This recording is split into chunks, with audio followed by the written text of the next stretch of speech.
Assalamualaikum, hai, apa kabar Anda semua? Bersama saya lagi Nazir bin Abdullah. Pada perkongsian kali ini saya akan kongsikan kepada Anda bagaimanakah cara kita merawat pokok bunga kertas Singapura.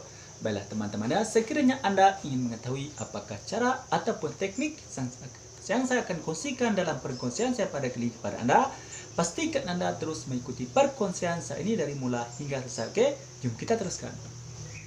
Oke, baiklah teman-teman ya, dalam perkongsian ini saya masih kongsikan berkaitan dengan pokok bunga kertas. Ini khas untuk Anda yang meminat pokok bunga kertas. Oke, baiklah teman-teman ya, dalam perkongsian ini saya akan kongsikan kepada Anda beberapa cara-cara dan langkah-langkah yang perlu Anda lakukan apabila Anda ingin merawat pokok bunga kertas jenis Singapura.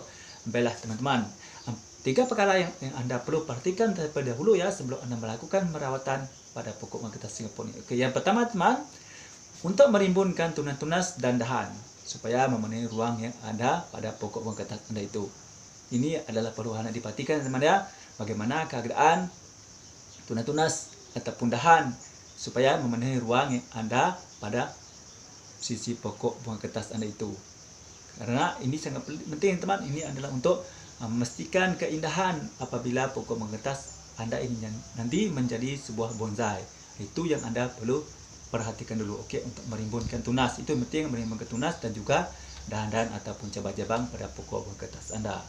Oke, lepas itu teman, yang kedua ya, pastikan semua daun dan cabang yang sudah tua keseluruhannya. Ini yang penting. Oke, untuk perkara kedua, Anda pastikan daun-daun dan cabang-cabang yang ada pada pokok bunga kertas Anda itu sudah dalam keadaan tua sepenuhnya ataupun tua keseluruhannya. Ini termasuk daun ya teman, daunnya sudah tua dan juga cabang-cabang yang sudah tua. Oke, masih lain tak? Bagaimana ciri-ciri ataupun keadaan daun dan cabang yang sudah tua?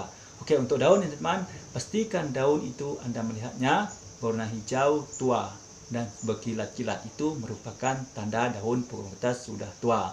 Oke, apabila Anda melipat dia berbunyi ranggup mengapatah. Oke.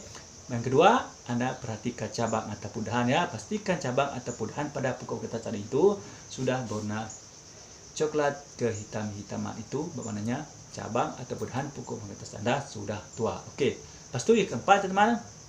Yang ketiga ya, yang ketiga pastikan Anda melakukan teknik ataupun perkara asas empat perkara asas ataupun dasar ini. Ini adalah untuk dalam proses Anda merawat pokok bunga kertas Singapura Anda ya. Oke. Yang pertama teman-teman, pastikan Anda ingat betul-betul ya 4 langkah ya, 4 perkara dasar ya. Oke. 4 perkara asas ini. Oke, yang pertama pastikan Anda melakukan pemupukan ataupun pembajaan. Oke, kenapa? Nah, ini adalah sangat perlu untuk membantu proses penyuburan, pertumbuhan dan kesuburan pokok bunga kertas Anda itu. Oke, bagaimanakah keadaan pokok bunga kertas yang Anda sesuai untuk melakukan pemupukan ataupun pembajaan? Ini disingkat ya. Apabila Anda ingin melakukan pemupukan ataupun pembajaan ya teman ya, pastikan Anda memastikan pada saat daun dan cabang pokok bunga kertas Anda itu sudah tua keseluruhannya. Itu paling penting. Ataupun Anda sudah melihat terdapat beberapa helai daun gugur daripada pokok bunga kertas Anda. Ini bermakna teman, kita perlu memperhatikan bahawa sudah ada daun pada pokok bunga kertas Anda itu sudah ada yang keguguran. Itu bermakna Anda sudah sesuai, bermakna pokok Anda sudah sesuai untuk Anda lakukan pembajaan ataupun pemupukan. Oke, kerana pasti benar ya. Ingat tadi pada saat daun dan cabangnya sudah betul-betul tua dan ada terdapat daun-daun yang sudah gugur ataupun sudah mulai menguning. Nah, itu adalah masa yang paling sesuai untuk Anda melakukan pembajaan ya. Nanti untuk pembajaan ini teman atau pemupukan ini ya teman-teman, pastikan Anda melihat bagaimana size pot ataupun pasul yang Anda gunakan untuk menanam pokok bunga kertas Anda itu. Contohnya sekiranya Anda menggunakan sebesar ini, besar ya, lebih kurang 2 kaki macam itu atau macam itu ya. Anda boleh menggunakan 2 sudu baja untuk pupuk tu ya, dan dengan menggunakan lebih kurang 2 ataupun 3 liter air, lebih kurang macam itu Okey, lepas tu yang kedua, dasar yang kedua teman, yang Anda perlu lakukan ialah pastikan Anda melakukan penyiraman. Okey, penyiraman yang betul kepada pokok bunga kertas Anda. Ingat ya teman, pokok bunga kertas ini merupakan salah satu jenis pokok yang sangat sensitif ya kepada penyiraman Anda. Sekiranya melakukan penyiraman yang salah, besar kemungkinan pokok Anda akan terhencat, lambat menyubur, lambat menjadi, dan kemungkinan pokok Anda akan mati. Itu adalah Anda perlu ketahui. Di mana untuk penyiraman pokok bunga kertas ini teman-teman, terutamanya pokok bunga kertas ya, pastikan Anda melakukan perkara ini. Okey, yang pertama, lakukan penyiraman sekali sehari.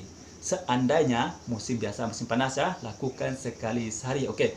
Sekiranya Anda menyiram pada pagi saja, ataupun sekiranya menyiram baru petang ataupun sore saja. Itu adalah cara penyiraman yang tepat yang Anda patut lakukan apabila Anda menyiram pokok bunga kertas Anda. Okey.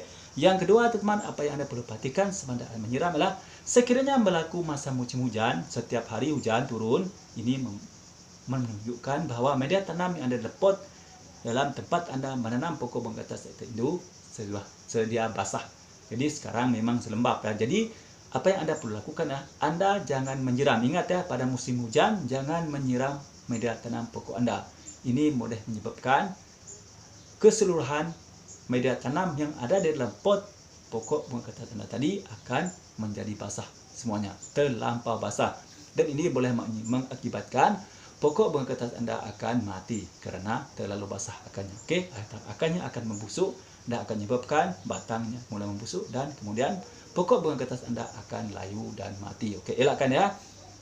Sekiranya boleh ataupun sekiranya pokok bunga kertas Anda itu ditanam dalam pot yang kecil, Anda boleh alihkan ya, alihkan ke tempat yang lindung dulu. Jangan sampai biarkan pokok bunga kertas terkena siraman air hujan selama lebih daripada 1 hari. Ini boleh mengakibatkan pokok Anda akan mati nanti. Okey, itu yang kedua. Okey, itu adalah dasar yang kedua, itu penyiraman. Okey, dasar yang ketiga pula ialah teman-teman ya, apa yang Anda perlu perhatikan di sini, ini juga merupakan salah satu perkara yang sangat penting untuk Anda merawat pokok bunga kertas Anda. Okey, yang ketiga teman ialah Anda perlu meletakkan pokok bunga kertas Anda di tempat yang lapang. Jangan sesekali Anda meletakkan pokok bunga kertas Anda terlindung. Okey, ini maksudnya teman, Anda semestinya meletakkan pokok bunga kertas Anda, terutamanya pokok bunga kertas Anda yang Anda tanam di dalam pot ataupun di dalam pasu. Anda mesti letakkan pokok bunga kertas Anda di tempat kuasa yang lapang. Ini bermaksud teman-teman, Anda letakkan pokok bunga kertas Anda terkena mendapat pancaran matahari yang cukup, karena pokok bunga kertas merupakan satu jenis pokok yang sangat memerlukan cahaya matahari untuk membantu proses kesubaran dan pembesarannya. Ini untuk membantu pembesaran batangnya, cabangnya, dan memperbanyakkan bunganya dan menyuburkan daunnya. Ini adalah fungsi yang pertama sekali kenapa pokok bunga kertas memerlukan pancaran cahaya matahari yang cukup secara langsung. Ingat ya, letakkan pokok bunga kertas Anda di tempat lapang yang terkena cahaya matahari full 100%. Okey, itu adalah asas yang ketiga. Okey, sekarang ke langkah yang seterusnya. Apa yang Anda perlu lakukan? Yang keempat adalah teman ya, pastikan Anda melakukan pemangkasan kepada pokok bunga kertas Anda. Okey, untuk melakukan pemangkasan ini teman-teman, Anda perlu perhatikan juga benar-benar ini adalah untuk perawatan, untuk merawat ya, dalam proses perawatan pokok bunga kertas Anda. Okey, apabila Anda ingin melakukan pemangkasan ataupun pruning pokok bunga kertas Anda, pastikan Anda melakukan pemangkasan selepas pokok Anda habis berbunga. Ingat, lakukan selepas pokok Anda habis berbunga. Ini sangat penting. Okey, ini sangat penting. Jangan Anda melakukan pemangkasan sebelum pokok Anda berbunga. Kenapa teman-teman Anda perlu melakukan pemangkasan pokok bunga kertas Anda selepas berbunga? Ini adalah untuk mengelakkan, okey, selepas bunga ya, ini adalah untuk menjaminkan keluarnya tunas-tunas baru dan keluarnya bunga baru nanti. Ini adalah kenapa Anda perlu melakukan selepas pokok bunga kertas Anda berbunga. Tetapi sekiranya Anda melakukan pemangkasan pokok bunga kertas Anda sebelum pokok bunga kertas Anda berbunga, ini boleh menyebabkan pokok bunga kertas Anda akan lambat berbunga. Ingat tuh, ini adalah kesan yang sangat tidak baik kepada pokok bunga kertas Anda.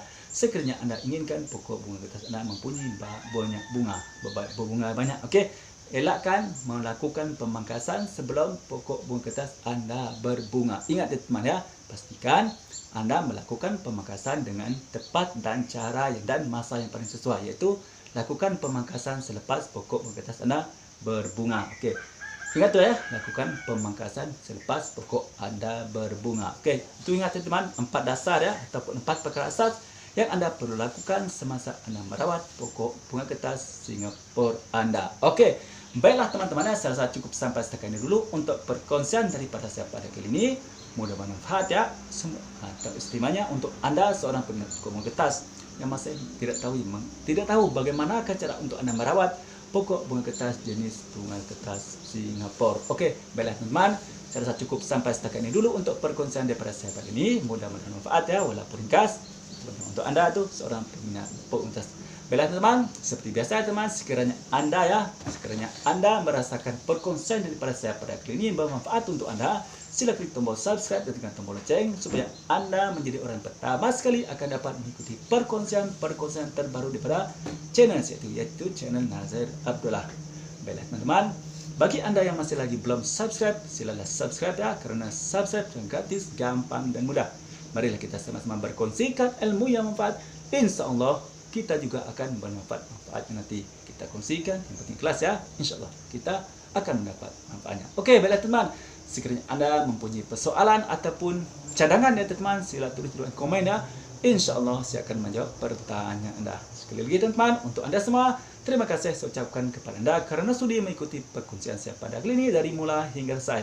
Mudah-mudahan bermanfaat pada teman. Sebelum saya mengakhiri perkongsian saya pada kali ini, mari kita sama-sama berselawat kepada kekasih kita Muhammad SAW. Mudah-mudahan kita mendapat syafaatnya dari dunia sampai akhirat. Jom kita berselawat bareng-bareng. Bismillahirrahmanirrahim. Allahumma salli ala Sayyidina Muhammad wa ala alihi wa sahbihi wa barik wa sallim. Baik teman, cukup sampai setakat ini dulu untuk perkongsian kita pada kali ini. Salam satu uji, salam satu hobi, salam bonsai. Assalamualaikum, bye-bye.